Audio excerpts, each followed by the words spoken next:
మీరు శివాలయానికి వెడితే నందీశ్వరుడు ఉంటాడు. నందీశ్వరుడు యొక్క శృంగములలోంచి శివదర్శనం చెయ్యాలి. అసలు నందీశ్వరుడి దగ్గరికి వెళ్ళి ప్రార్థన చెయ్యకుండా శివలింగం వంక దర్శనం చెయ్యకూడదు. నంది దగ్గరికి వెళ్ళి మొట్టమొదట ప్రార్థన చెయ్యాలి.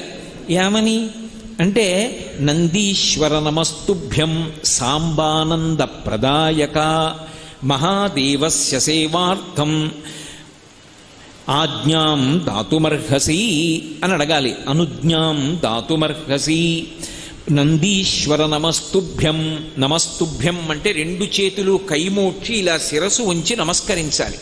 నమస్కరించి, ఓ నందీశ్వర నీకు నమస్కరిస్తున్నాను. ఎవరు నువ్వు? సాంబానంద ప్రదాయక. సా అంబ ఆనంద ప్రదాయక. అమ్మతో కలిసి ఉన్నటువంటి శివుని యొక్క